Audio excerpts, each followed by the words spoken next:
This particular rack is the same way. There's nothing on this end, but there's one on that end.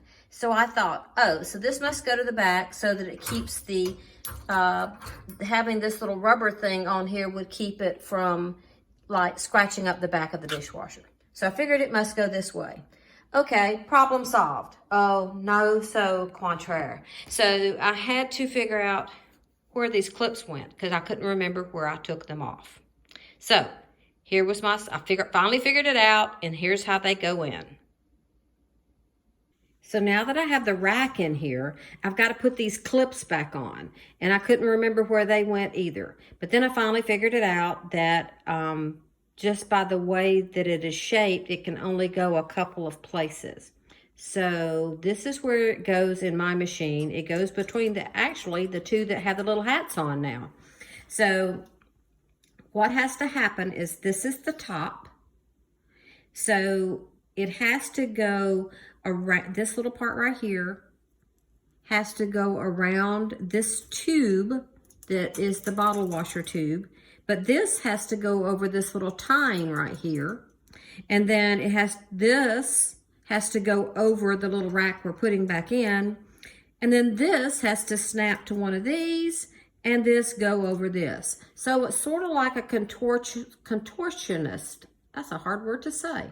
A contortionist installation. So I put this white board behind here so we can kind of see where don't have to see it against the stainless steel background. So I think the easiest way to do it is to put this piece down under, let this go under here, and then snap into that tube. There we go. But this has got to get over this like that. Now, this has to be over the rack, and then this has to snap here. This has to snap against that, and then this to the other. So just press down. Now it's snapped in here, here, over the rack, and then back here. So it's not going anywhere. And I've put the rack in the little slot in the back. So now we just need to do the front clip. Okay, the front clip, same way. You have to be a contortionist. So this is how it goes. It's like this.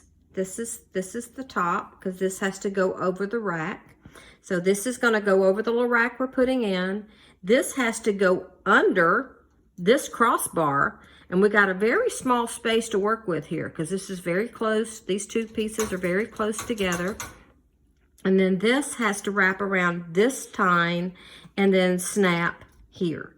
So the best way, I guess, to do this is to try to get this piece under here first, which is kind of what I figured out. And then, because this has to be lifted up, the rack that we're installing, I'm going to put my hand on the other side down here. Maybe it's easier to do it from the back. Snap over that, just like that. So once that's over this, and that's under there, it's pretty easy because all you have to do is press this and it snaps in. My repair job now is all done.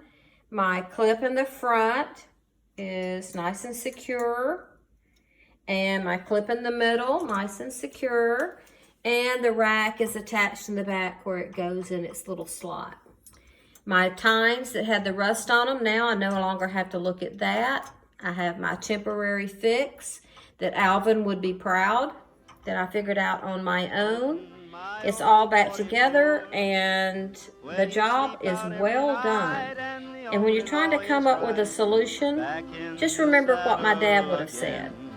What would the Egyptians have done? Happy repairs! Back in the saddle again. Whoopie-tie-yay, I go my way. Back in the saddle again.